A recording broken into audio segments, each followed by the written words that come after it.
วันที่ 14 มีนาคม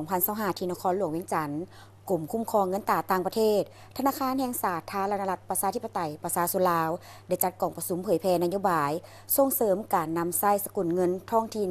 กีบดง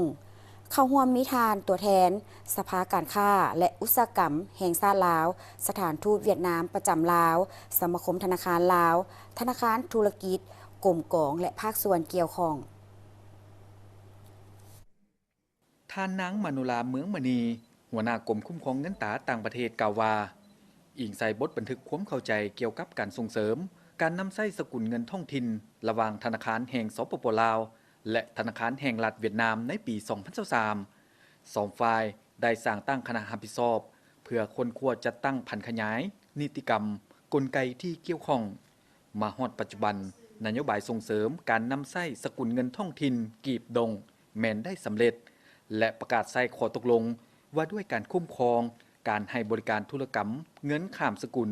ฉบับเลขที่ 1315 ลงวันที่ 16 ธันวาคม ปี 2024 และได้แต่งตั้งธนาคารร่วมธุรกิจลาวเวียดและธนาคารการค้าต่างประเทศเวียดนามประจำลาวจำกัดเป็นผู้ให้บริการหลักเพื่อสุกยู่ให้ผู้เคลื่อนไหวสำละระหว่างลาวเวียดนามมีความรับรู้เข้าใจและหันมานำใช้สกุลเงินท้องถิ่นกีบดงเข้าในการสำละการค้าและการลงทุนระหว่างกันหลายขึ้นทั้งเป็นการลดพรความกดดันด้านความต้องการเงินตราต่างประเทศที่กระทบต่อคลังสำรองเงินตราต่างประเทศของสองประเทศพร้อมนี้บรรดาผู้เข้าร่วมยังได้รับฟังการเผยแพร่คำแนะนำเกี่ยวกับการดำเนินธุรกรรมเงินตราข้ามสกุลระหว่างสาธารณรัฐประชาธิปไตยประชาชนลาวและสาธารณรัฐสังคมนิยมเวียดนามจากกรมคุ้มครองเงินตราต่างประเทศและการนำเสนอผลิตภัณฑ์ที่ให้บริการสกุลเงินกีบดงของธนาคารธุรกิจ